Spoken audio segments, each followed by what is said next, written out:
E aí pessoal, tudo bem? Aqui quem fala é o Pen, trazendo mais um vídeo para vocês. E hoje vamos falar de astronomia, né, gente? Como tá no título, eu vou falar sobre a descoberta dos anéis de Saturno, que foi feita pelo Huygens, né, que é o autor que eu tô estudando no mestrado, junto com o Newton, né, na ótica. E bom, foi ele que descobriu que Saturno tem anéis, né? Hoje em dia é uma coisa muito óbvia pra ver que a gente já meio que nasce sabendo que Saturno tem anéis e pode dar uma impressão de que é uma coisa muito óbvia e fácil de ver, né? Só que a gente tem que lembrar que o telescópio só foi criado em 1608, já no século 17, então, né? E que Saturno está muito longe da Terra, né? Uma distância média de 1.400 milhões de quilômetros de distância. Então, para conseguir enxergar, nem com os primeiros telescópios, o telescópio teve que evoluir bastante para conseguir enxergar, né? E a evolução do telescópio não era uma coisa simples, gente, porque os primeiros telescópios usavam lentes ao invés de espelho.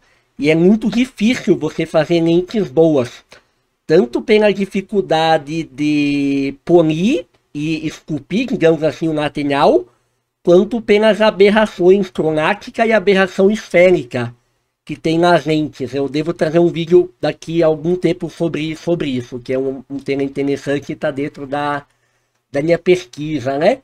Mas enfim, vamos falar então sobre como que se deu essa descoberta, que não era nem um pouco óbvia na época, né? Mas então, como eu falei dessa questão das lentes e dos telescópios, isso é importante no contexto dessa história, né? Porque o Huygens, o objetivo da vida dele era ter uma teoria matemática para ele poder aprimorar os telescópios ao máximo, né? E isso era fundamental para conseguir entender o formato de Saturno, porque Galileu, ele descobriu, né, nas primeiras décadas desse século, logo que ele criou o telescópio dele, como que ele descobriu que Saturno, que era o último planeta que dava para ver na época, né, que tinha 4 luas, tem bem mais do que 4 luas, né, mas ele descobriu 4. Inclusive quem descobriu Titã, que é a maior das luas, foi o Huygens, né, com os telescópios que ele criou.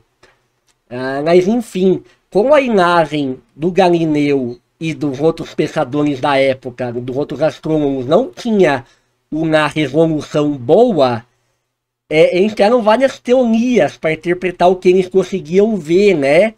Então vai estar passando aí na tela para vocês essas imagens, são os esboços que faziam na época sobre o formato de Saturno, né? Então a primeira nenhum desses desenhos é o do Galileu, o 12º é do Gassendi, e as imagens 4, 5, 6 e 7 eram do Ravelius, né? O Gassendi e o Ravelius eram astrônomos extremamente respeitados da época. Mas aí, como eu disse, né, o Huygens, ele desenvolveu um telescópio melhor. Só que inicialmente ainda não era um telescópio tão bom para conseguir ver que era o anel. Então essa descoberta não foi uma observação direta. Os telescópios eles foram criados, os primeiros, né, na Holanda. A Holanda tinha os melhores recursos para criar telescópios também, tinha a Leia, e desenvolveu toda uma cultura de telescópio. Eles vendiam telescópio, as pessoas compravam, tava em alta, assim, era a moda da época, né? Igual quando descobriram o raio-x, que o povo tinha lá em casa e ficava brincando de tirar foto de raio-x antes de saberem dos perigos para a saúde, né?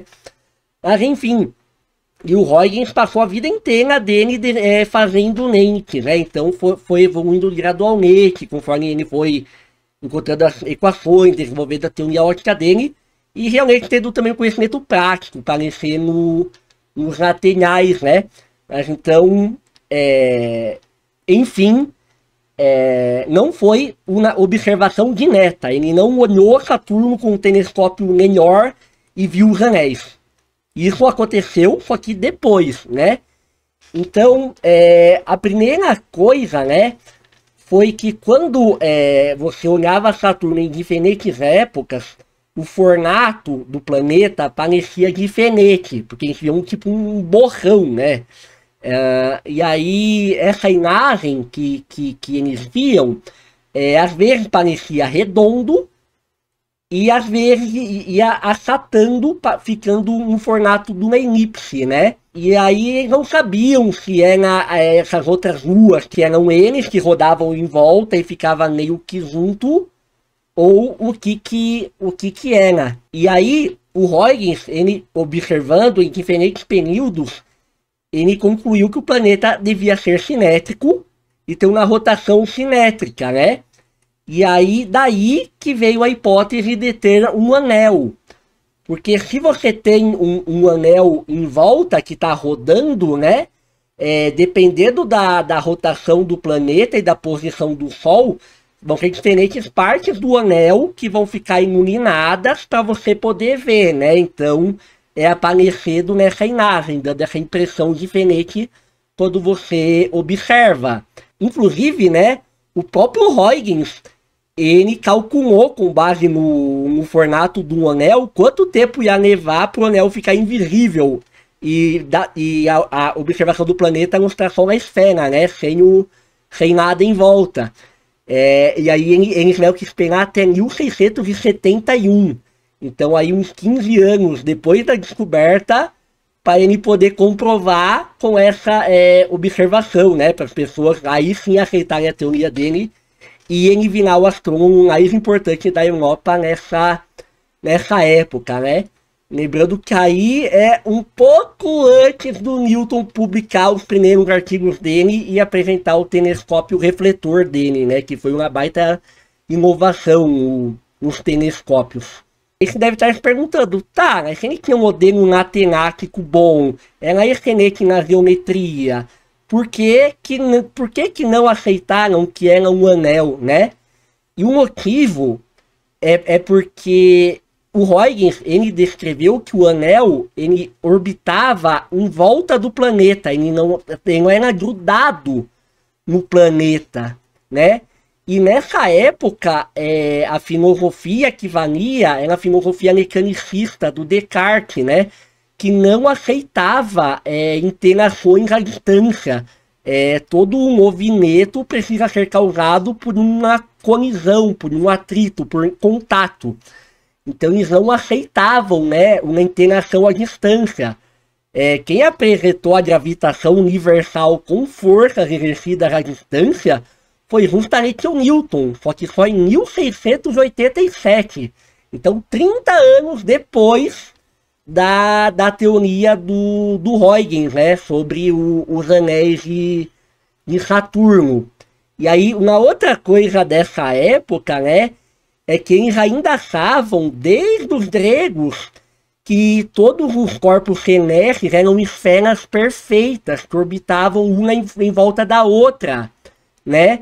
Então eles não tinham nada que não fosse uma esfera, né? E que orbitasse também alguma coisa, digamos assim. Inclusive foi o Huygens e o Newton que, de forma independente, depois de alguns anos, comprovaram que a Terra era achatada, que o nosso planeta não era uma esfera perfeita, como se pensava. Se vocês pedirem nos comentários, eu posso fazer um vídeo explicando como se deu essa descoberta. Tem a ver com a calibração dos relógios de pêndulo. Mas enfim, na época também não tinham ainda observado cinturões de asteroides. Então o anel de Saturno foi a primeira hipótese de alguma coisa que não era esférica no sistema solar, né? Tirando claro que Kepler falou que as órbitas eram elípticas, né? Kepler foi antes dessa época. Mas enfim, aí o último elemento que é interessante, né, que eu achei legal de trazer para vocês, é que essa descoberta ela também serviu para reforçar, tal como as descobertas que o Galileu fez, que a teoria do Copérnico, né, do heliocentrismo, que a Terra era um planeta que orbitava em volta do Sol, e não que ela estava no centro do universo, como pensava Aristóteles, pelo fato de que o anel ele era inclinado em relação a Saturno. E a inclinação ela era parecida com a inclinação que sabiam que tem na Terra, né, por causa das estações do ano.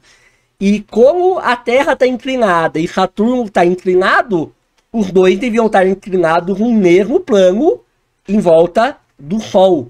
Mas então é isso que eu queria compartilhar com vocês, né? Eu li ontem, né, o capítulo da biografia do Huygens sobre essa descoberta, né? E ele traz esses elementos, né? Eu estou só constatando, adicionando alguns outros elementos ao que está nessa biografia. O link está na descrição, se alguém quiser dar uma olhada. Eu já adianto que é difícil achar, tem muita pouca biografia sobre o Huygens e não tem nada disponível em português, né? Vai ter minha dissertação. Mas eu não falo desse assunto lá, infelizmente, né? Mas enfim, né? Eu achei interessante esses elementos da época, né? Porque eu acho que a gente acaba não pensando como era a física como um todo antes do Newton, né? Antes da consolidação da mecânica universal, quando ainda era a chamada filosofia natural, e com todos esses elementos ainda do pensamento grego, né? Então, diz aí o que vocês acharam, se vocês gostaram. Também comenta aí se vocês querem mais vídeos sobre talvez essa descoberta do Newton e do Huygens, que a Terra não é uma esfera perfeita, ou qualquer outro tema aí que vocês gostem, né? Também deixa um like se está vendo o vídeo até aqui, verifica se está inscrito no canal e ativa o sininho para receber as notificações, gente. Eu estou me esforçando para trazer vídeo pelo menos a cada umas 3 semanas, né? Mas também preciso de mais temas, que nem sempre eu tenho criatividade do que trazer. Por enquanto, vamos trazendo aqui as coisas que eu estou pesquisando e achando interessante, né? Mas é isso, então clica aí no vídeo da tela para assistir outra coisa se você quiser. E até mais!